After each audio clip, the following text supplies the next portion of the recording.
And welcome to the Ruby Tuesday. My name is Ruben, and this is my review for Netflix's new original anime series, Spriggan. It's one I've been looking forward to for years now. It's been a long time in the making.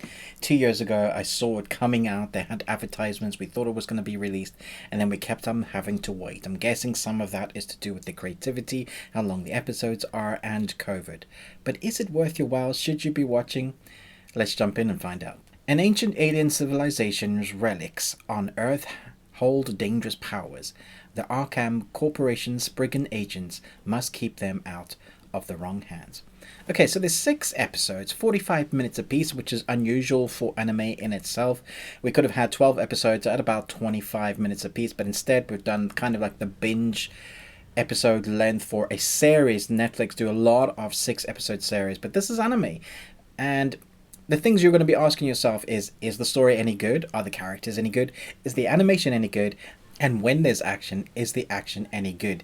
Is it visually entertaining enough to keep me along for the journey, the ride that they're trying to get the viewer along for those 45 minutes for each episode? It is adapted from a manga. There's been no anime yet, but there has been a game. And this is one I was looking forward to, just from the initial style of it that we were kind of teased with. Then we had the trailer. It gave me an idea. I'm not one that's read the manga, but I know it has a kind of a core following. If you know the following of Hunter x Hunter, it's kind of along that lines. I'm very much looking forward to the new season of Hunter x Hunter. Hopefully it lives up to the standards. Anyway, digressing.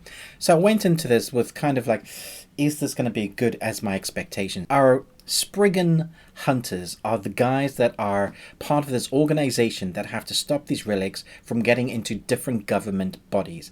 Now, each government body has a superpowered being team. That's what it seems like. Everybody has their unique styles, and so every episode is really our main character is stopping whatever government force is trying to get their hands on this relic from ages ago that will change the face of humanity. And so we have this one arc about what has come before. We have this other arc about the Spriggans themselves, and we don't really get to find out what's happened until later on. The story kind of just drops you into the anime, which I really appreciate. So many animes or films and TV series wastes time doing origin stories that just kind of take a long time to get into it, and you end up wanting to know about the next season, season 2.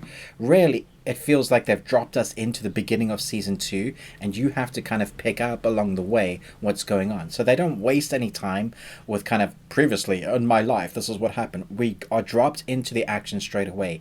And then with little bits of dialogue or character reveals, we are showing that this is what's happened to this Spriggan. This is why this 16-year-old kid is also a student trying to balance the life of being a student as well as save the world. Episode 1 is him saving the world. Episode 2 is dealing with Noah's Ark, so there's all these kind of real world things and events, and then we have the mixture, which I quite like, of this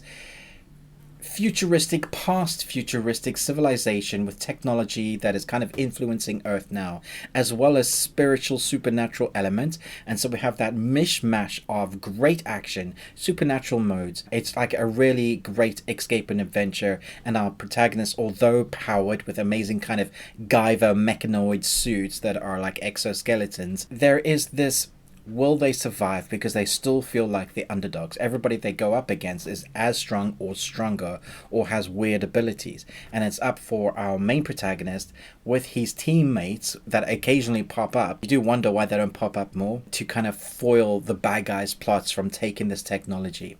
As we go into it, there's little bits of information given about the larger arc, which isn't completed by the end of the series. Now, we'll be talking about the end credit scene at the end, so I won't be doing any spoilers. But just to let you know, in case you switched off, there is an end credit scene.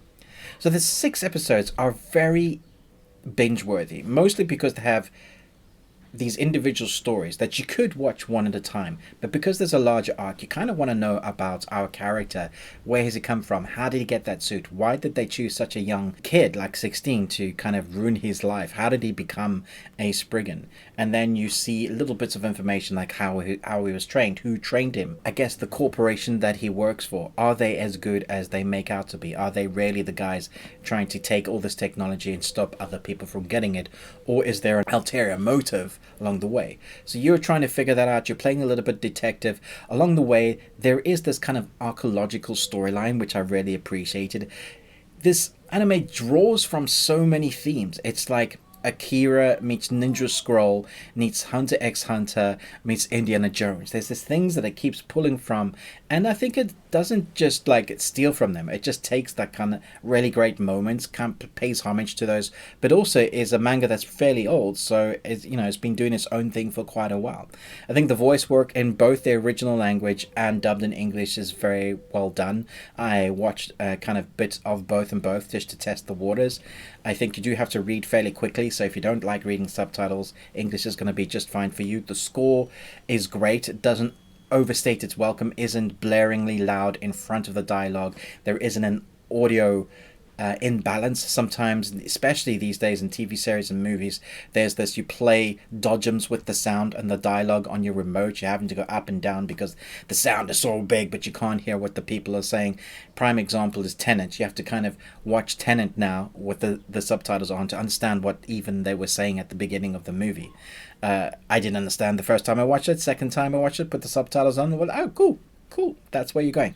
So there's a nice balance. It's well edited. The colors are really stand out, quite bright when they need to, quite melancholy when they need to be. There are recurring characters as well. There are a few characters that you'd start to get to know that I would have liked to know more about, and I think that is the one drawback about this. Their characters are very interesting, apart from our main protagonist, that you know a little bit about, but they never go into their backstories. They never kind of flesh out their backstories. Really, it's just an introduction into this world, which makes me sad because it took them years to make this anime. It's been on the plate for quite a while, and I do wonder, especially as we have that end credit scene, how long it's going to take to get the next batch of episodes, kind of get to be involved with those season 2 characters, those other Spriggans. They're the really interesting characters that we want to know about. But for now, as a whole, I would say this is a 4 Nicolas Cages out of 5. Animation sequences when it comes to the action are great.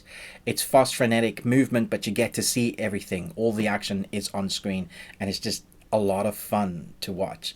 So as a new anime or newly involved in this series, these characters, this Spriggan, I think you're going to like it. If you're a fan of anime, I think this is good. Definitely one that you should chuck on. Now I'm going to talk about the end credit scene. So if you don't want to know about any spoilers, jump away now. It's 4 Nicolas Cages out of 5. Don't forget to like and subscribe. End credit scene. So just before we get to the credits, we have our Spriggan character fighting his master, and that's kind of how he wanted to go out. But it was there that he kind of gave us an inkling, and we've heard it once before, that the organization that our Spriggan, our main character, that the company that he works for, isn't the good guys that they're saying they are. And he is finding that hard to believe. He holds them up in a pedestal saying that they are exactly who they say they are. Now, when you have to balance that on who his mentor is, that really makes him start questioning things. So then we cut into the credits and we see that our main protagonist has been targeted, and he is called number 37. His eyes glow like our main protagonist. So it indicates that there are at least 37 of these young youths that have been turned into either Spriggans or assassins like this. So let me know your thoughts down below. Is this equal to other Spriggans or other assassins, or is our kid unique? Thanks so much for watching, but most of all, until next time, remember, live long and Tuesday.